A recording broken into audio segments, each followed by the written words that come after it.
Promise me you'll marry me in the future, okay? These were the words a childhood friend said to me when we were in elementary school. Even now, as an adult, I vividly remember her words. We became a couple in high school, but eventually broke up after a fight. Despite that, I've spent 20 years unable to forget my ex-girlfriend. And somehow, I found myself reuniting with her, as if by a miracle. My name is Michael. I'm a long-haul truck driver.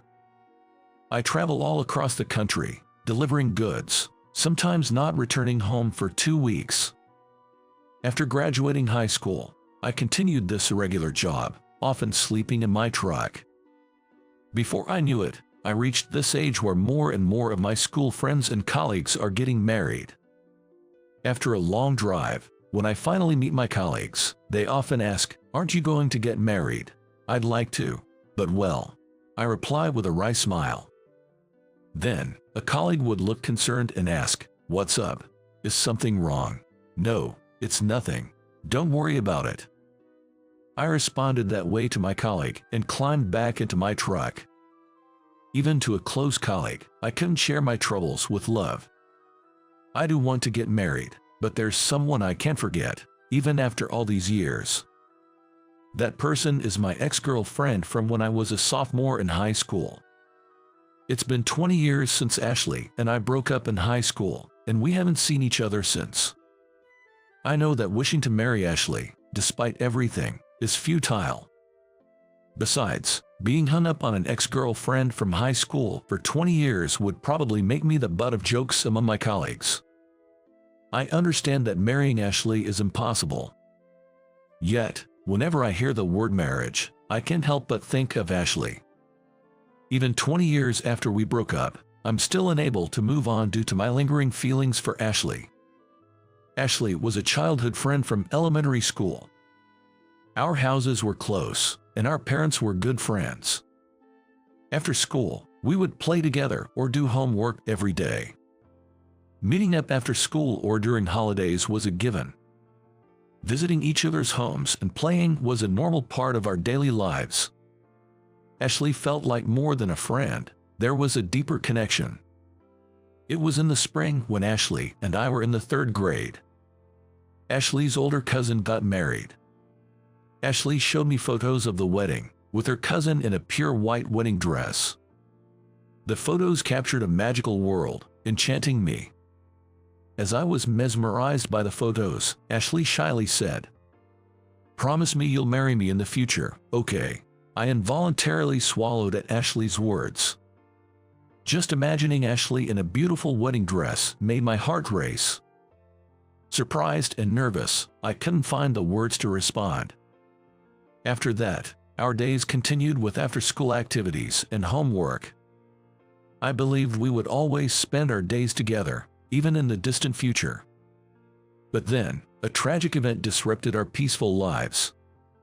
In our 5th year of elementary school, Ashley's father died in a traffic accident. Following that, Ashley and her mother became withdrawn. I tried to cheer her up, suggesting, "Hey, let's play together today." But she simply replied, "I can't today," turning me down.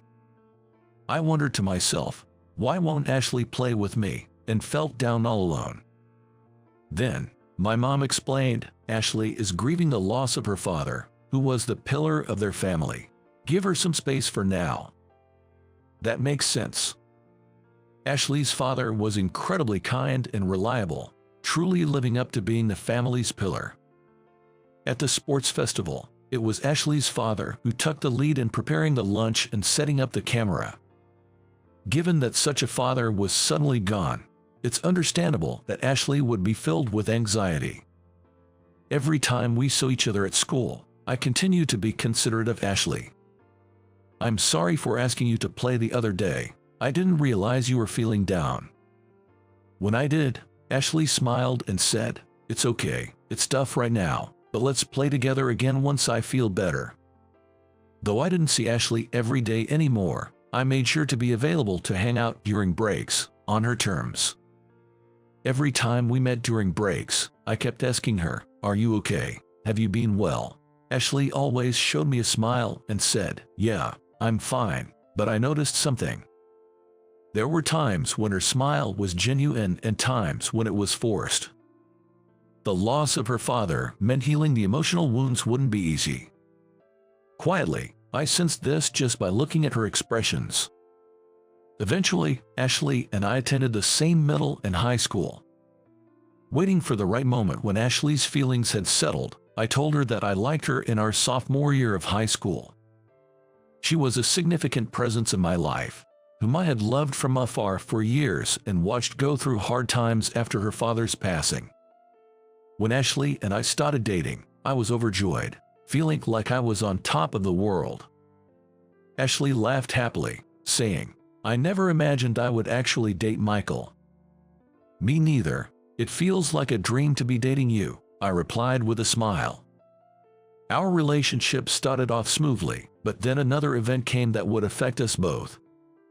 Around the same time Ashley and I started dating, her mother remarried.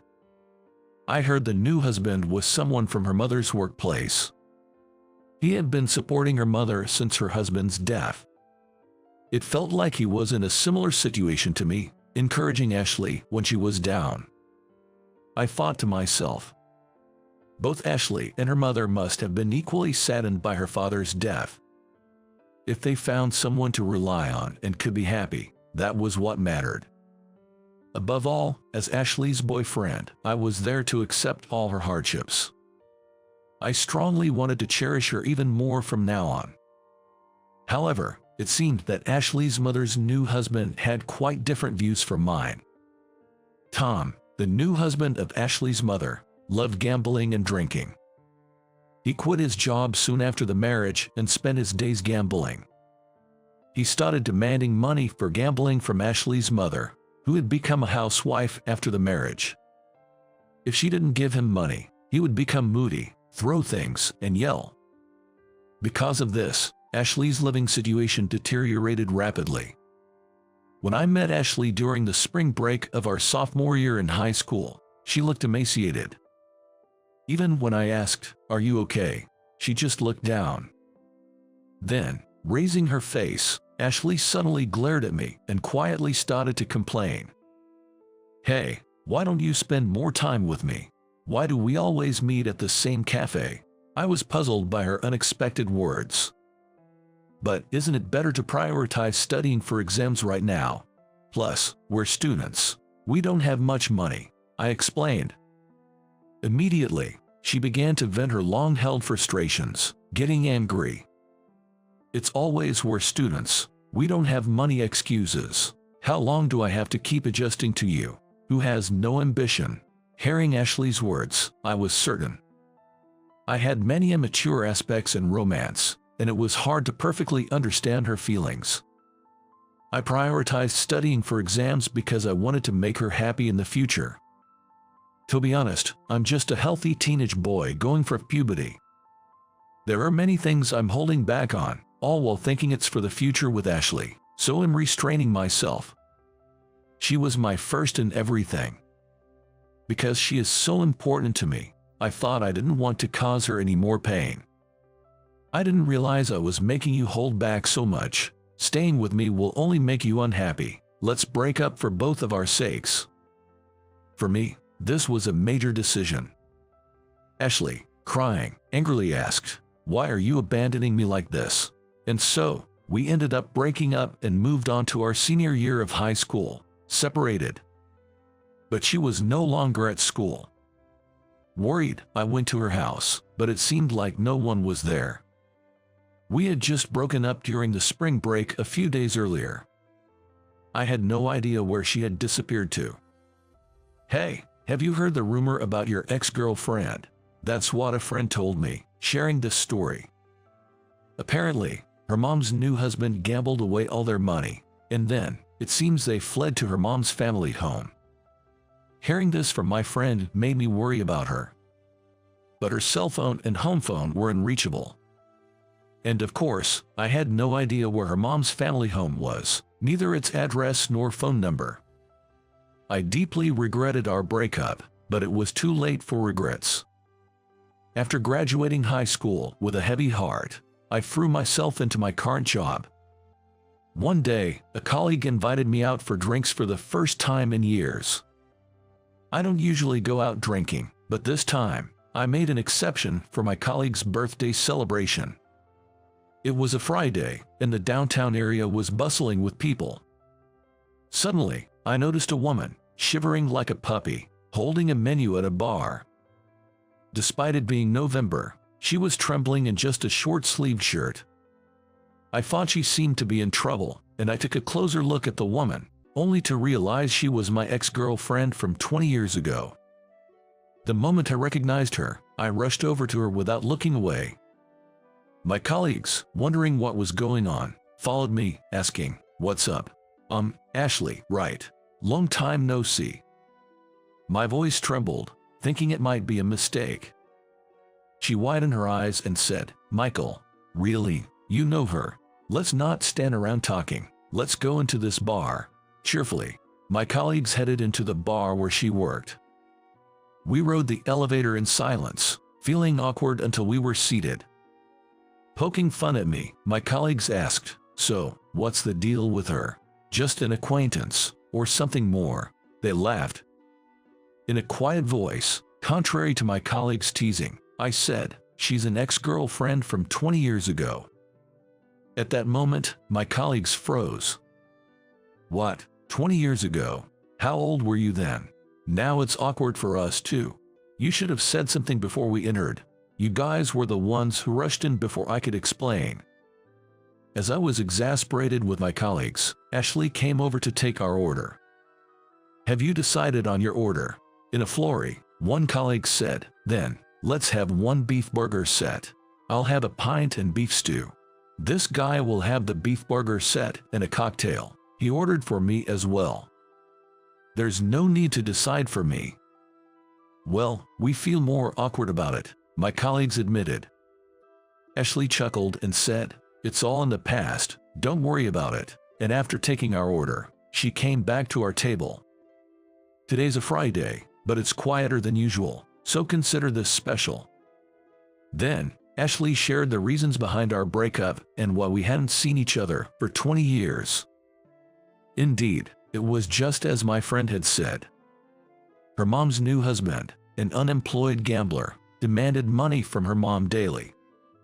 Eventually, when her mom's savings ran out, she had been saying this to Ashley for a while.